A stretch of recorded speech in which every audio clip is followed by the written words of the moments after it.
Damos paso ahora en El Protagonista y Usted, donde Leonardo Moreira sostiene un diálogo a manera de tertulia con el poeta catedrático Gustavo Cañizares, quien nos va a hablar de la investigación y la expresión oral en los refranes de nuestro Manabí.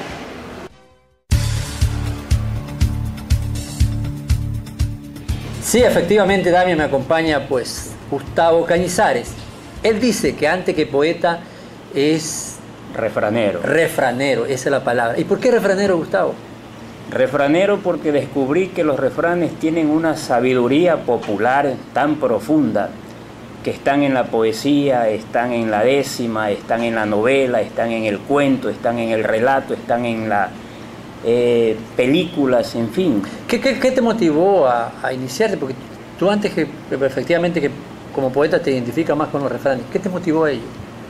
Bueno, mi madre siempre me aconsejaba y me regañaba con refranes. Entonces de ella aprendí muchísimo, una cosecha de refranes. Fui un memorista y conocedor de refranes a lo largo de los años.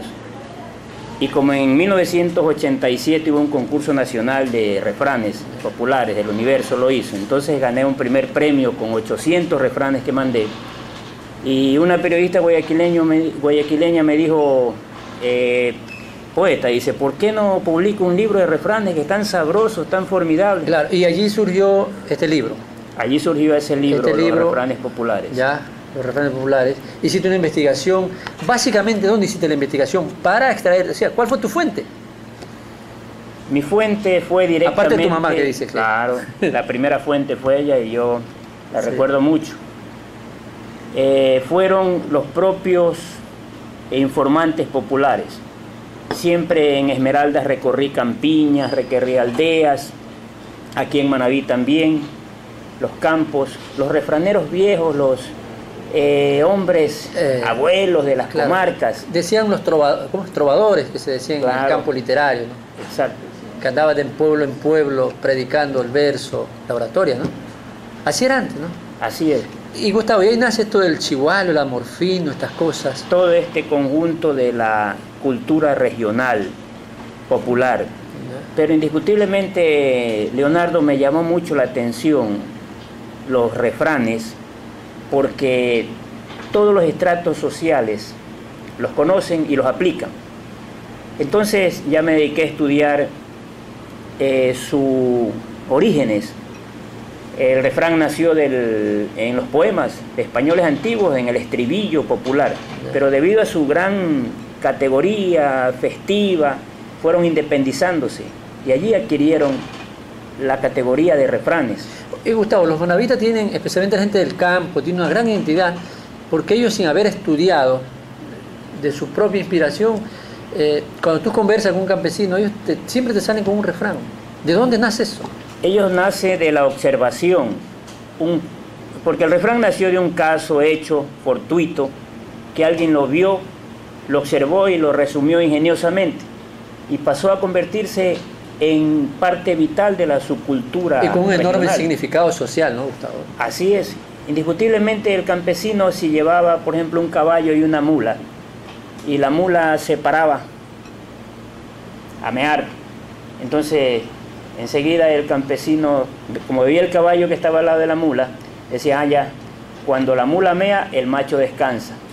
Qué hermoso refrán, está ahí porque el caballo está esperándole. En el caso, vamos a los significados. ¿Qué significa, o qué significado le podemos dar a ese mensaje? Al que acaba de... El mensaje que ellos, el montubio, el campesino decía es que siempre el macho anda tras la hembra, anda allí apegado, tal como los seres humanos andamos. Los seres humanos. ¿No? Siempre el hombre tras la mujer. Gustavo, y los refranes a veces no tienen una especie como de... atentan a veces con la sensibilidad de las personas, o sea, totalmente ofenden a veces, totalmente para una persona a veces como que se sienten ofendidas, ¿no? Y a otros no entienden. Otros no entienden. Otros no entienden lo que se le dice. Yo he recibido, mi estimado amigo, algunos puñetazos por decir refranes en los sitios y a las personas equivocadas. Refranes como para una anécdota. Porque sencillamente a quien le caiga el guante que se lo chante. Y a veces tú dices un refrán y esa persona o ese sitio no es el adecuado. Creen que es preconcebido para decírsele como un insulto. Que yo en una tertulia así estábamos conversando y diga los refranes, dice. Entonces yo dije, el pescado se pudre por su propia galla. Y se me para un señor y me dice, a ver, ¿qué es conmigo? Y dice, conmigo, ya amenazándome con el arma. Le digo, señor, ¿qué le pasa? Y dice, me está buscando es a mí. Pero ¿y por qué? ¿Por qué me dices así? Pues ese refrán aquí significa cuando a alguien lo van a matar. Le digo, yo no lo quiero matar, yo no mato, le digo, ni moscas, le digo, disculpe, me es un refrán. Y ya le tuve que explicar que yo era un escritor, un investigador de refranes y que ese era uno de los refranes de mi libro. Gustavo, y vamos ya por género, vamos por persona, por individuo o por estamento. ¿A quiénes tú o a quién están dedicados estos refranes? A ver, vamos a ver. Un refrán, por ejemplo, para los abogados. Para los abogados, muy bien. Hay algunos. Cuando toma cuerpo el diablo, se disfraza de abogado. A ver el significado. El significado, pues, es muy claro. La sabiduría popular dice que el abogado es capaz de todas las cosas, las triquiñuelas, los asuntos, las tinterilladas o lo que sea, o legalmente también si trabaja, si procede honestamente, pero cuando toma cuerpo el diablo, se disfraza de abogado. Muy bien, ahora para los periodistas. Para los periodistas, esa es muy buena y aquí va para los periodistas. Periodista que al mear no hace espuma, mejor que deje la pluma. Muy buena. Muy bien, gracias Gustavo. En realidad te quiero decir con toda sinceridad que este tipo de tertulia vamos a repetirla porque en realidad nos quedamos muy cortos.